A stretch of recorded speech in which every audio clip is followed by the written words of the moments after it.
Are you ready? యేసయ్య ముందు ప్రార్థన చేసేవాడు, తర్వాత ఏదైనా. యేసయ్య ముందు, తర్వాత. యేసయ్య ముందు ప్రార్థన చేసేవాడు, తర్వాత ఏదైనా. మనందరి బతుకులో రెండు ఉన్నాయి. ఒకటి ముందు, రెండు వెనకాల కాదు తర్వాత. అది చెప్పండి వండి. మన జీవితంలో రెండు ఉంటాయి. ఒకటి ఇలాగనండి అమ్మా, అది బిసిని కర్రలాగా ఉంది, ఇట్లా అన్నారమ్మా. రెడీ, 1 2 3. ఒకటి, రెండు. అందరు చెప్పట్లా. ఒకటి, రెండు, ఒకటి, రెండు. మనందరి జీవితంలో రెండు ఉన్నాయి. ఒకటి ప్రార్థన చేయక ముందు, ప్రార్థన చేసిన తర్వాత. ఒకటి ప్రార్థన చేసిన ముందు, ప్రార్థన చేసిన తర్వాత. మళ్ళీ చెప్పండి. ప్రార్థన చేయక ముందు, ప్రార్థన చేసిన తర్వాత. ప్రార్థన చేయక ముందు నా కుటుంబం ఇలాగుండేది, ప్రార్థన చేసిన తర్వాత నా కుటుంబం ఇలా మారింది. ప్రార్థన చేయకముందు నా వ్యాపారం ఇలాగుండేది, ప్రార్థన చేసిన తర్వాత నా వ్యాపారం ఇలాగుంది. ప్రార్థన చేయకముందు నా అబ్బాయి ఇలాగుండేవాడు, ప్రార్థన చేసిన తర్వాత మా అబ్బాయి ఇలా మారాడు. ప్రార్థన చేయకముందు మా అమ్మాయి ఇలాగుండేది, ప్రార్థన చేసిన తర్వాత ఇలా మారింది. కొన్నిసార్లు ప్రార్థన చేయకముందు పరిస్థితులు విషమంగా మారిపోతాయి, పరిస్థితులు క్లిష్ట పరిస్థితులు ఉంటాయి. ప్రార్థన చేసిన తర్వాత బాగుపడతాయి. కొన్నిసార్లు ప్రార్థన చేయకముందు అన్నీ బాగుంటాయి, ప్రార్థన చేసిన తర్వాత పరిస్థితులన్నీ దీనంగా మారిపోతాయి. అదే మనకు నచ్చంది, నాకు కూడా అదే నచ్చంది. ప్రార్థన చేయకముందు పరిస్థితులు కొన్నిసార్లు బాగుంటాయి, మోకాలుండి ప్రార్థన చేసిన తర్వాత పరిస్థితులన్నీ దీనంగా మారిపోతాయి. అటువంటి టైం అప్పుడు నువ్వు నిరుత్సాహపడకూడదు, అటువంటప్పుడు భయపడకూడదు, అటువంటప్పుడు దిగులు పడకూడదు. నా దేవుడు పరిస్థితులు అన్నిటినీ నీకు అనుకూలంగా మారుస్తాడు, వ్యతిరేకతలను అనుకూలంగా మారుస్తాడు. నీకు విరోధంగా ఉన్న వాళ్ళు నీ పక్షంగా మారిపోతారు, నీకు వ్యతిరేకంగా మాట్లాడిన వాళ్ళు నీ పక్షాన మాట్లాడేడు చేస్తాడు. ఇప్పుడు ఆమెననాలి, నా దేవుడు ఎలా తిప్పుతాడో నీకే తెలియదు. యేసయ్య 12 మంది శిష్యులను ఎన్నుకోక ముందు ప్రార్థన చేశాడు. చెప్పాలి. యేసయ్య 12 మంది శిష్యులను ఎన్నుకోక ముందు ప్రార్థన చేశాడు. 5 రొట్టెలు 2 చిన్న చేపలు కృతజ్ఞతాస్తుతులు చెల్లించక ముందు ప్రార్థన చేశాడు. చచ్చిపోయిన లాజరుని బయటికి తీసుకురాకముందు 4 రోజులు ప్రార్థన చేశాడు. సిలువకెళ్ళక ముందు గెత్సెమనే తోటలో ప్రార్థన చేశాడు. తండ్రి నా ఆత్మని చేతికి అప్పగిస్తున్నాను అనక ముందు ప్రార్థన చేశాడు. యేసయ్య 12 మంది శిష్యులను ఎన్నుకోక ముందు ప్రార్థన చేశాడు. ఎన్ని గంటలు? 12 గంటలు ప్రార్థన చేశాడు. అంటే ఒక్కొక్క శిష్యుడికి ఎంత? ఆయన 1 సెకండ్ ప్రార్థన చేస్తే చాలు, కానీ 12 మందికి ఒక్కొక్క గంట చొప్పున ప్రార్థన చేశాడు. 12 మంది శిష్యులను పొందుకున్నాడు. 12 మంది శిష్యులను పొందుకుంటే ఈ 12 మంది శిష్యులు ఎలాంటి వాళ్ళు తెలుసా? తలా తోక లేకుండా ప్రవర్తిస్తారు. ఒక ఆయనేమో అలుగుతాడు, ఇంకొక ఆయనేమో సనుగుతాడు, ఇంకొక ఆయనేమో డబ్బు సంచి అంటాడు, ఇంకొక ఆయనేమో ఏసై పక్కన కూర్చోాలంటాడు, ఇంకొక ఆయనేమో నువ్వు ఎడం పక్కన కూర్చో అంటాడు, ఇంకొక ఆయనేమో కుడి పక్కన కూర్చుంటా అంటాడు, ఇంకొక ఆయనేమో భయంకరమైన అనుమానస్తుడు. ఏసై ఆయన ఇంకా చూస్తే ఎందుకు అలా చూశాడు ఆయన? అదో రకం. ఇటువంటి వాళ్ళు దొరికారు. ఎప్పుడు? అది ఒక్కొక్కడు ఇలాంటోడు దొరికాడు. ఎవరికి? కానీ యేసయ్య అలగల, యేసయ్య సనగల. ఎందుకు తెలుసా? ప్రార్థన చెయ్యకుండా ఇలాంటోళ్ళని పొందుకుంటే భయపడాలి, ప్రార్థన చేసిన తర్వాత ఇలాంటోళ్ళని పొందుకుంటే భయపడక్కర్లా. ఎందుకు తెలుసా? ఏదో ఉద్దేశంతో దేవునికి ఇచ్చాడంతే. ఆమేనండి, ఆమేనండి. ఈరోజు జాగ్రత్తగా గమనించండి. ప్రార్థన చెయ్యక ముందు నీ ఇంట్లో ప్రార్థన చెయ్యకుండా నీ ఇంట్లో ఏమన్నా నష్టం వస్తే, ఆమేనండి, నీ ఇంట్లో ఏదన్నా రోగం వస్తే, ప్రార్థన చేయకుండా ఏదన్నా అప్పులు పాలైపోతే నువ్వు భయపడాలి. అనంటే ఏంటది? నువ్వు భయపడాలి. ప్రార్థన చేసిన తర్వాత నష్టం వస్తే, వివాహాలు ఆగిపోతే, ప్రమోషన్లు ఆగిపోతే, అపజయం పొందితే ఆవగింజ కూడా భయపడక్కర్లా. అన్నిటినీ నీకు అనుకూలంగా మార్చబోతున్నాడు. అన్నిటినీ దీవెనకరంగా మార్చబోతున్నాడు. అన్నిటినీ నీ కొరకు దీవెనకరంగా మార్చబోతున్నాడు. అది నీ కళ్ళారా చూసేటట్టు చేస్తాడు నా దేవుడు. హల్లెలూయా. యేసయ్య ప్రార్థన చేసిన తర్వాత ఎవరిని పొందుకున్నాడు? ఇలాంటి తలా తోకలేని వాళ్ళని, అలిగే వాళ్ళని, సనిగే వాళ్ళని, గోనిగే వాళ్ళని, అనుమానస్తులను పొందుకున్నాడు. దిగులు పల్లా. నాకైతే నాకైతే నాకైతే అనలా. మనమైతే నేను ఈ టీంలో ఉన్నా, ఆ టీంలో ఉంటా, ఆ టీంలో ఉంటా. ఉండు. వీళ్ళందరూ శిష్యులు బ్యాచ్. వీళ్ళంతా are you ready? Come on, are you ready? ఏసే అలాగనలా, ఏసే అలాగనలా, ఏసే అలాగనలా.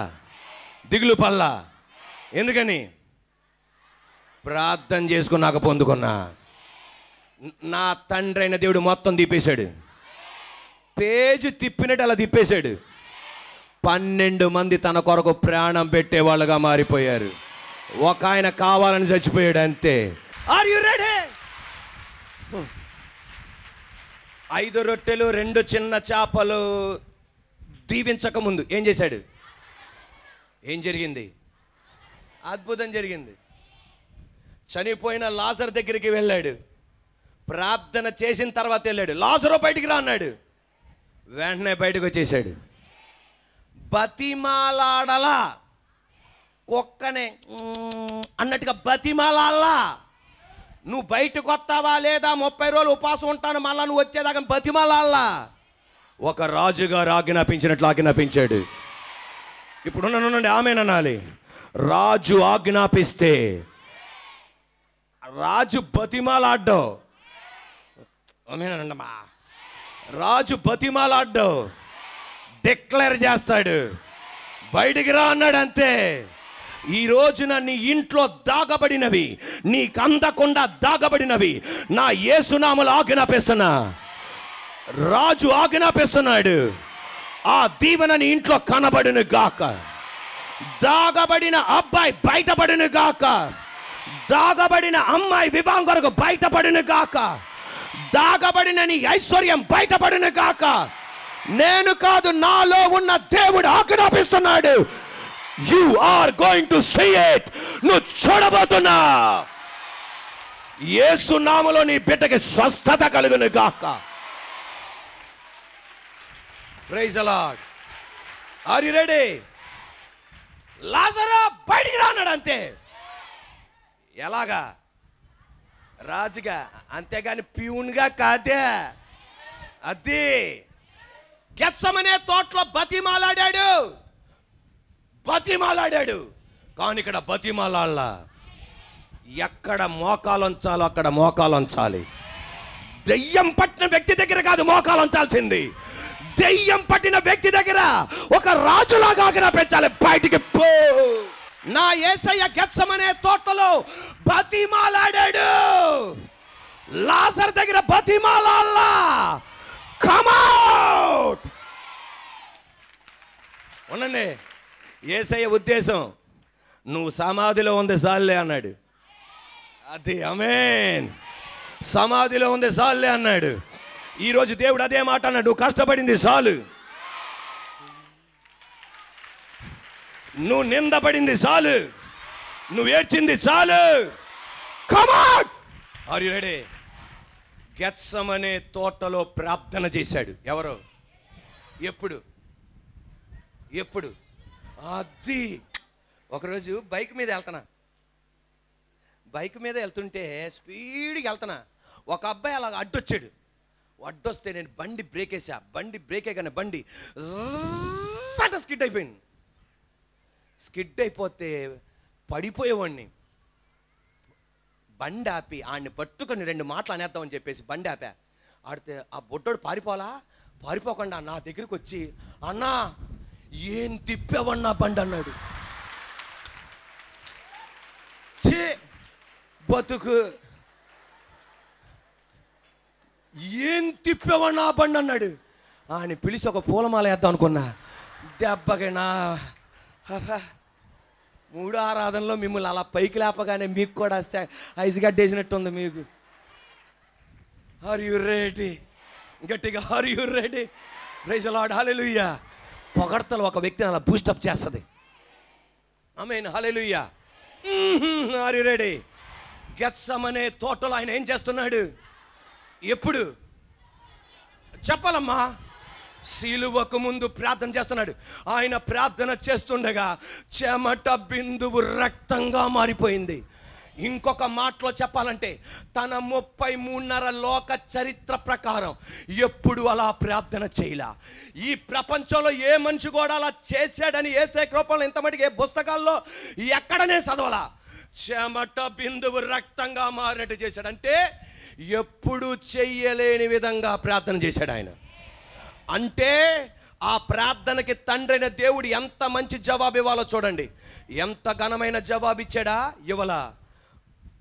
యోధా ఇస్కరియోతు ముద్దు పెట్టి వెళ్ళిపోయాడు. కొరడాతో కొట్టించారు, పిడికిలతో బిగించి గుద్దారు, చేతుల్లో కాళ్ళలో మేకులు దిగగొట్టారు. సిలువలో నా తండ్రి నన్ను ఎందుకు చేయి విడిచిపెట్టావు? ఇంత ప్రార్థన చేసిన తర్వాత ఎలా జరిగింది? ప్రార్థన చెయ్యకుండా ఇలా జరిగితే ఒక అందం ఉంది. ప్రార్థన చేసిన తర్వాత ఎలా జరిగింది?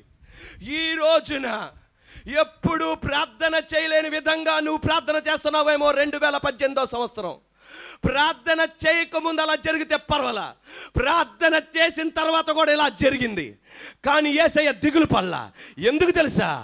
నేను ప్రార్థన చేసిన తర్వాత కూడా ఎలా జరిగిందంటే నా తండ్రి ఏదో చెయ్యబోతున్నాడు. ఇప్పుడు ఆమెననాలి. నా బుద్ధికి మించేదో చెయ్యబోతున్నాడు, నా జ్ఞానానికి మించేదో చెయ్యబోతున్నాడు అని నువ్వు ఒక తీర్మానానికి నువ్వు రావాలి. ఇక్కడ కూర్చున్న వాళ్ళు ఎవరైనా సరే, నువ్వు ప్రార్థన చేసిన తర్వాత ఎప్పుడు చేయలేని విధంగా అన్నయ్య ప్రార్థన చేసావన్నయ్య మా ఇంట్లో, కానీ ఇలా జరిగింది ఎప్పుడు అనుకోలా. ఎప్పుడు ప్రార్థన చేయలేని విధంగా అరగంట స్తుతించావన్నయ్య, ఈరోజు మా కుటుంబంలో జరిగింది. అప్పుడు నీ గుండెల్లో ఒక ధైర్యం రావాలి.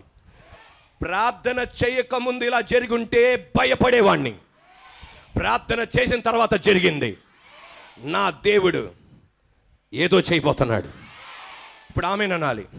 నా బుద్ధికి మించేదో చేయబోతున్నాడు, నా జ్ఞానానికి మించేదో చేయబోతున్నాడు, నా ఆలోచనకి మించేదో చేయబోతున్నాడు.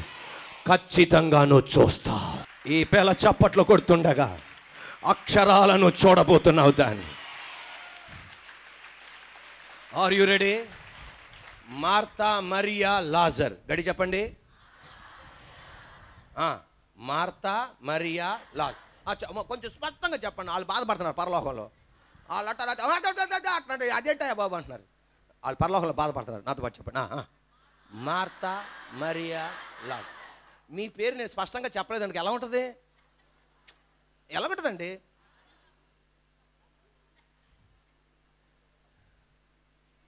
మీ పేరు సుందరి అనుకో, అతలకు సుందరి అంటే బాగోదు. కరెక్ట్ పేరు చెప్తే ఆనందం. నా చెప్పండి. మార్తా, మరియా, లాజర్. Are you ready?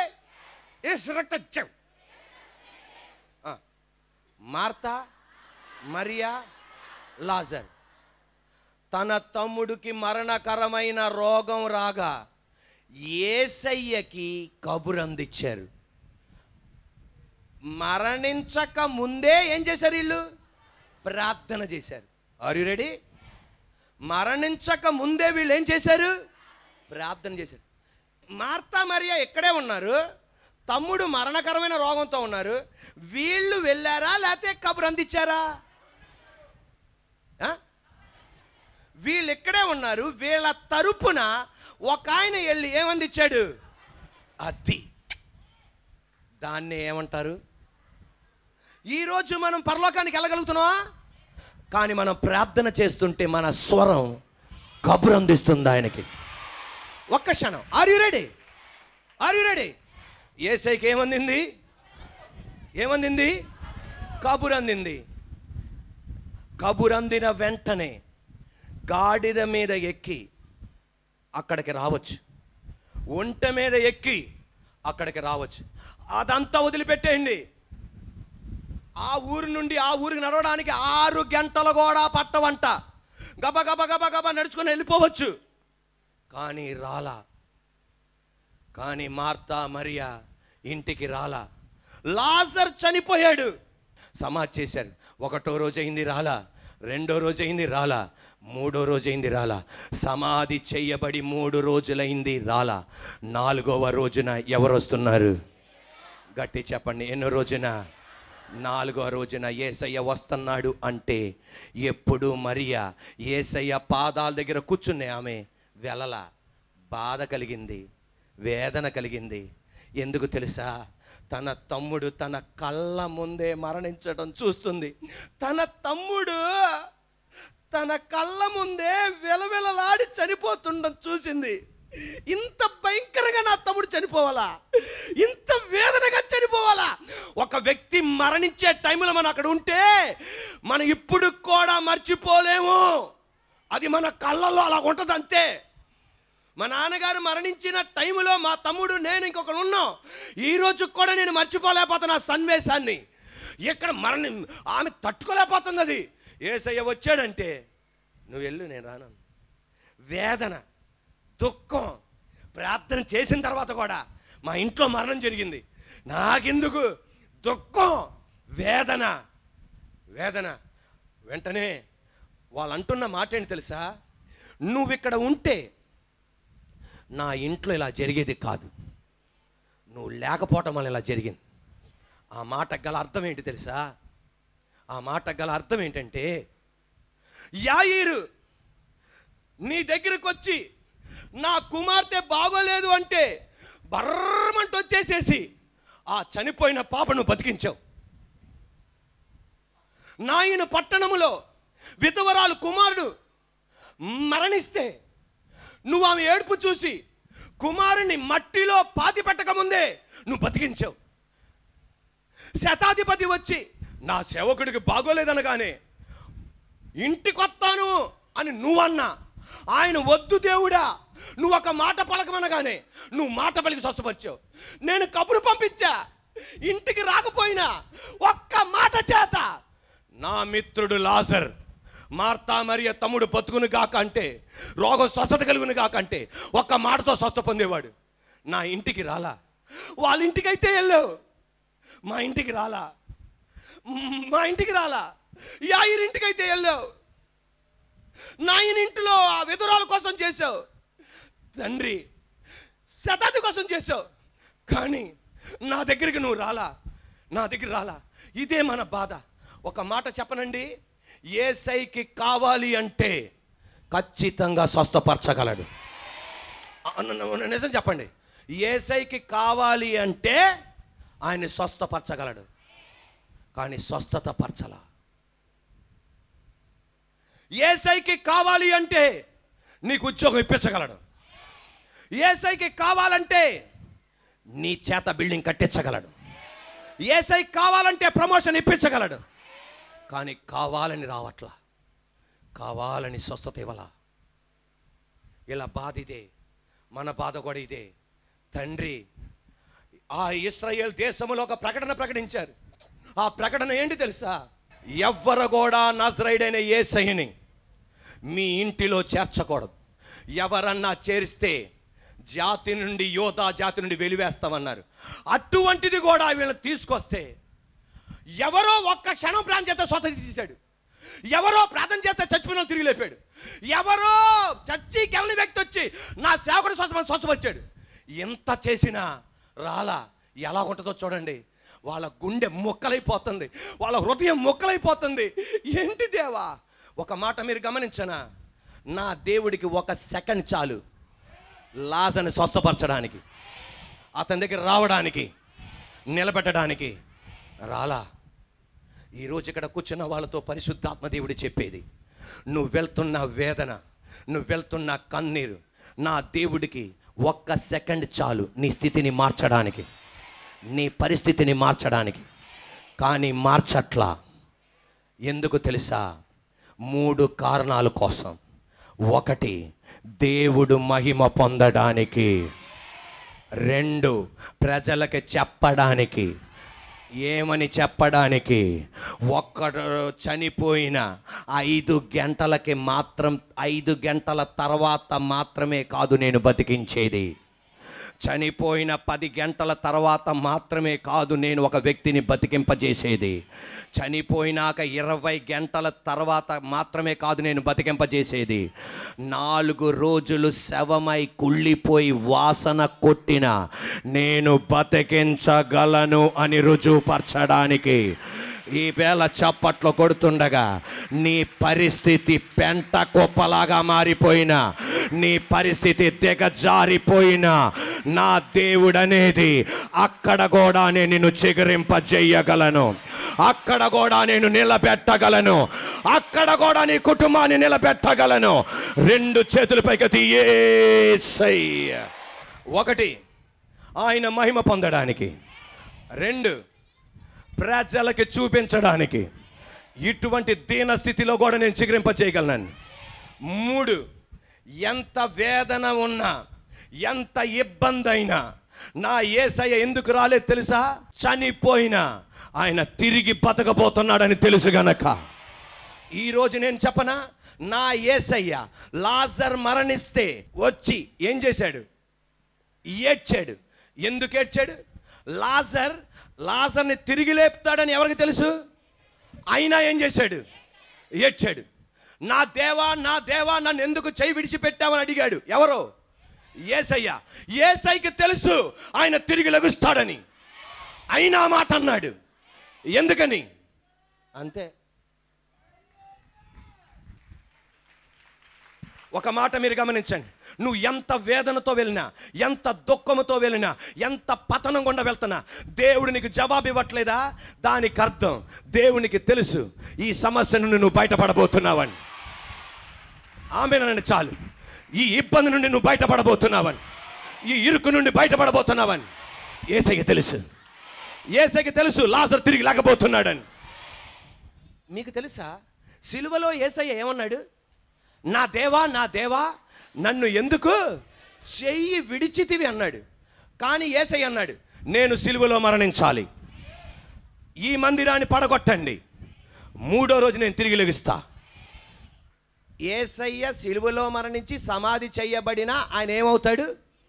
తిరిగి లెగుస్తాడని ఎవరికి తెలుసు? అయినా సరే ఏ మాట అన్నాడు? నా దేవా, నా దేవా, నన్ను ఎందుకు చేయి విడిచిపెట్టన్నారు. మనం కూడా అంతే.